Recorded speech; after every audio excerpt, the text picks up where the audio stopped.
Mosaic, a daily news program from Link TV, presents a selection of news reports from independent and state-controlled broadcasters from throughout the Middle East.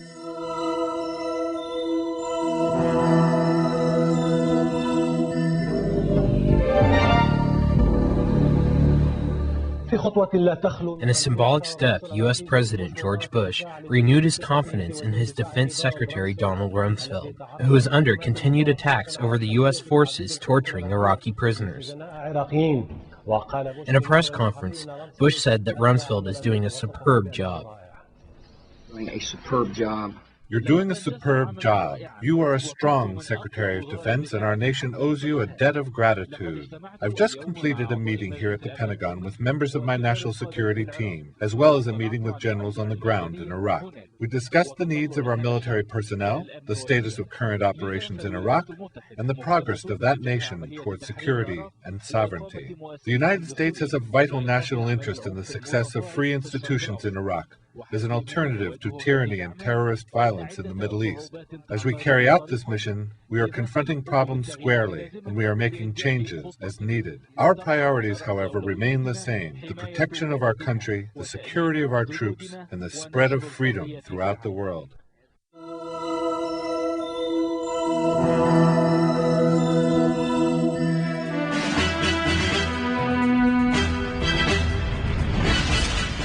Tension continued to be high in occupied Iraq amid more attacks, and U.S. troops bombed the Baghdad offices of Muslim cleric Sayyid Muqtada al-Sadr in the Sadr city, destroying it completely. Locals said that the city was shelled randomly and intensively overnight. A U.S. military officer claimed that U.S. forces killed 16 members of Mahdi army fighters in 8 battles in the area.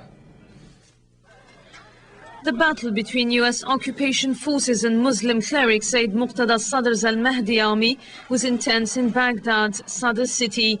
U.S. forces launched an offensive against the area. A U.S. military officer said 16 members of Sadr's Mahdi army were killed in 8 running battles early Monday. On Sunday, the U.S. occupation forces killed 19 members of the Mahdi army in Baghdad after arresting 2 key aides in a midnight raid. U.S. troops also reportedly bombed the Baghdad offices of Muqtada al-Sadr in the Sadr city, destroying it completely. U.S. troops shelled the city randomly and intensively and without any mercy. So we appeal to the Islamic and European world to stop such attacks. Where's the freedom Bush has offered to Iraq? A warehouse near Baghdad, Sadr city, was attacked by an RPG on Sunday. U.S. occupation soldiers could be seen positioned on rooftops close to the warehouse as they attempt to crack down on Sadr's Mahdi army. Brigadier General Mark Kimmett, Deputy Operations Director of the U.S.-led coalition, told reporters that 3 Iraqi police and 6 civilians were killed in bomb and gun attacks in the capital on Sunday. Also, a car bomb exploded late Sunday in Ramadi, west of Baghdad. Eyewitnesses say a U.S. military convoy was driving past as the car bomb detonated, causing damage to the vehicle and some casualties to U.S. soldiers. In other attacks, 6 or 7 British nationals were wounded Sunday in a blast outside a Baghdad hotel. The U.S. military said 2 Iraqis were also wounded in the blast that hit the Fusul al-Arba'a hotel. Moving to the south, where tension also mounted, 2 Iraqis were killed in gun battle Sunday between Sadr's followers and U.S. occupation forces in the center of the Holy Shiite Muslim city of Karbala. The fighting lasted about 3 hours after breaking out in the afternoon near the Al-Mukhayyam mosque close to a Sadr office. And in Kufa, according to hospital sources, 4 Iraqis were killed and 12 others injured, including 4 children in fresh fighting. On the diplomatic front, a senior police officer said the new provincial governor for Najaf will join tribal and religious leaders from the city to try to form a delegation to meet with Sadr. A senior imam in the holy city of Najaf, Sadr ad-Din al-Qubanshi, said on Sunday that fighters loyal to Sadr may soon withdraw from their positions around the city. A low-ranking U.S. soldier, Jeremy Civitas, was named Sunday as the first man to stand trial on May 19th over the sadistic abuse of Iraqi detainees. But there is also a groundswell of opinion that senior figures should share the blame for the Abu Ghraib prison scandal, including U.S. President George W. Bush. U.S. Army Specialist Jeremy Sivitz will be among the first charged over the incidents of shocking U.S. abuse at Abu Ghraib prison outside Baghdad. According to a military legal source, if found guilty, Sivitz could be jailed, demoted, or sacked from the army after his May 19 court-martial. Finally, the court-martial, U.S. v. Specialist Jeremy Sivitz, is docketed for May 19th, and subject to final coordination and approval, the trials will be held at a location within this convention center here in Baghdad. Court-martials are open to the public, and details for media covering the proceedings will be provided at a later time. The announcement came as U.S. magazines published graphic new reports of Iraqi prison abuses, accompanied by an article which said U.S. Defense Secretary Donald Rumsfeld and top military officers sought to keep the prison abuse scandal quiet for several months. Let's see, he learned about it in January, and he didn't bother to look at the pictures until a few days before he testified. It seems to me then he spent the last 4 months sort of rearranging the deck chairs on the Titanic. Oh, I don't. Look, that's way beyond my level. I'm not interested in whether you quit. I think we should really. I think what we have to do is change we have to change the dynamics of the war. Of how we're looking at this. It's not a question of 6 or 7 kids doing something wrong. The photograph I published today was from a completely different unit. Are we going to get 60, 70, 600, 700? What you have to do is look at the policies, look at the people that the generals in charge, the people on top, and that's what the story I wrote about is about. It's about the people that we have to start taking this up the chain of command immediately. Members of Congress from both parties are also increasingly insistent that more senior members of the military and the administration must be held responsible for the scandal. Lawmakers have also demanded the release of all the pictures and video feeds as evidence in the investigation. Senate Armed Services Committee Chairman Senator John Warner said the Pentagon had agreed photos and videos will be made available to Congress members, but they will remain classified.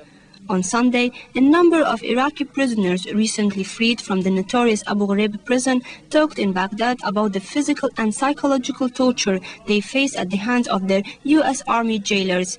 And hundreds of Iraqi women gathered outside the Abu Ghraib prison, trying to obtain news of their loved ones detained there, but their action was in vain. Support for a withdrawal of British occupation troops from occupied Iraq after the handover of power on June 30th is growing, with 55% of Britons saying they want their troops out.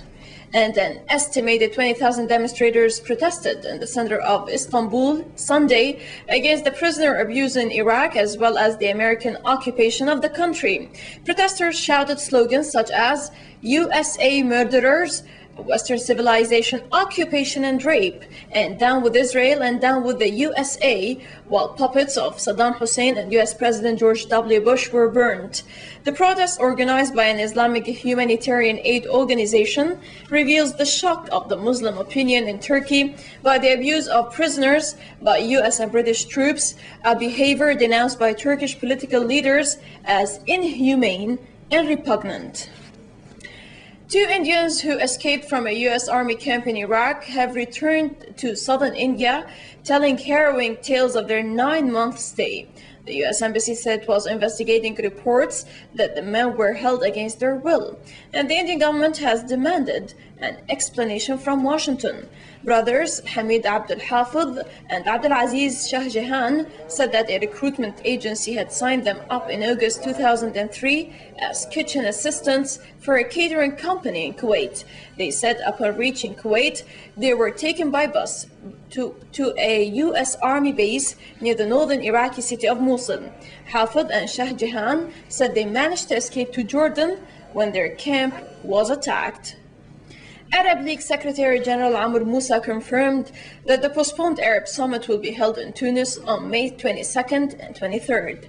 Moussa was talking to reporters after the second day of an Arab foreign ministers meeting in Cairo to prepare for the summit.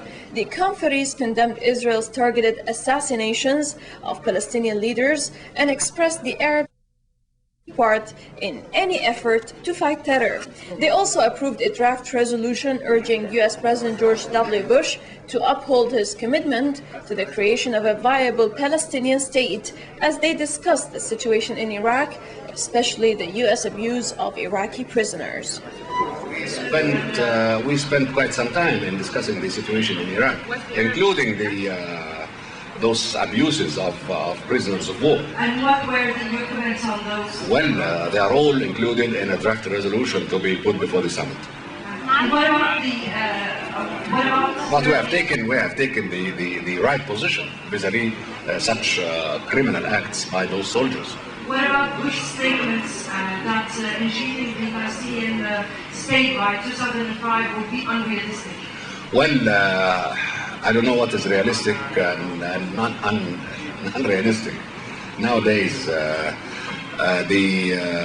any postponement of the establishment of the Palestinian state is another violation of the roadmap. And another delay of any peace and another chance for violence to continue, for confrontation to continue.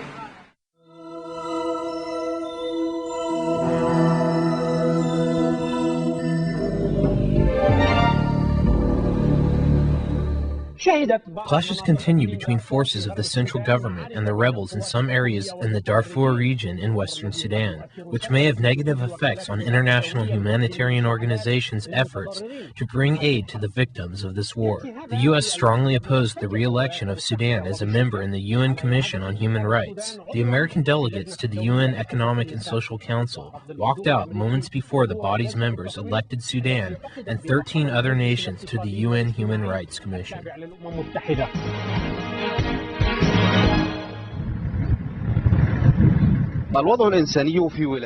The humanitarian situation in western Sudan is increasingly deteriorating, even as hopes for peace were revived after the government and the rebels signed a ceasefire agreement early last month in the Chadian capital of N'Djamena. The objective of the ceasefire agreement was to enable rescue organizations to deliver aid to about 1 million refugees. However, they faced a huge setback when they received news of renewed clashes between the government forces and rebels.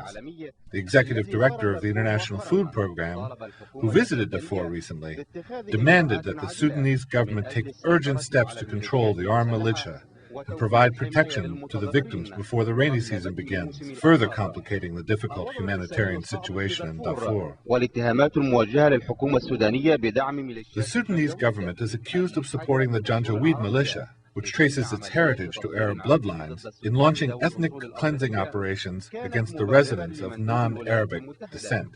This was used as a justification by a U.S. representative to oppose the re-election of Sudan as a member of the UN Human Rights Commission for the third time. However, the American attempt failed because the African group chose Sudan to represent the African continent in the UN Human Rights Commission, which includes representatives from 13 countries. The American delegates were forced to leave the meeting, describing Sudan's candidacy as absurd. The United States will not participate in this absurdity. Our delegation will abstain from the meeting rather than lend support to Sudan's candidacy. We demand that the Secretary put this note on record. However, statements made by the American representative came at a very awkward time for the U.S. administration, as the immoral practices committed against the Iraqi people at the hands of U.S. forces were just disclosed. The Sudanese representative made sure to focus on this matter. It is yet very ironic. It is very ironic that the United States delegation, while shedding crocodile tears over the situation in Darfur, is turning a blind eye to the atrocities committed by the American forces against the innocent civilian population in Iraq, including women and children.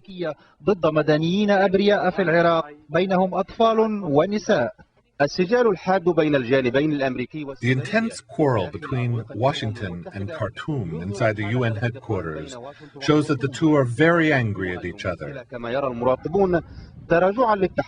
Observers believe that this might be a setback to the recent minor improvement in relationship between the two countries, especially if the humanitarian situation does not improve in Darfur, and if the ongoing peace negotiations in the Kenyan resort of Navaja between the Sudanese government and the Southern Liberation Army do not successfully end the 20-year-old civil war in the south.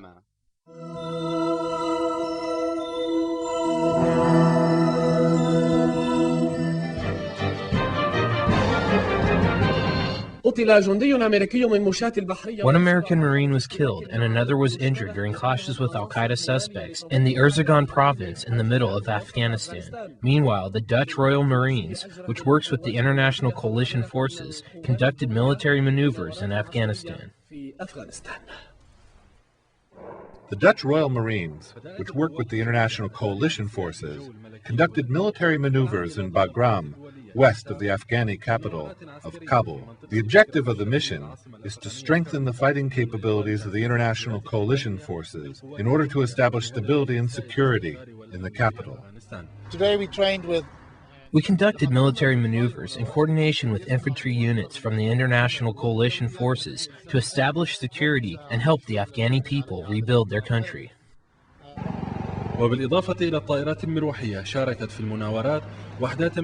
Military maneuvers were coordinated between military helicopters and infantry forces, which use laser-guided equipment to identify targets for the helicopters.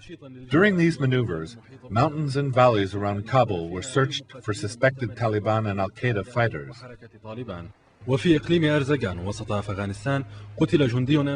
Meanwhile, in Uruzgan province in the middle of Afghanistan, an American Marine was killed and another was injured during clashes with al-Qaeda suspects. It is worth mentioning that the American Army has reinforced its positions by deploying more than 2,000 soldiers from the Quick Reaction Force to participate in the pursuit of the Taliban and al-Qaeda in the southern and eastern parts of the country.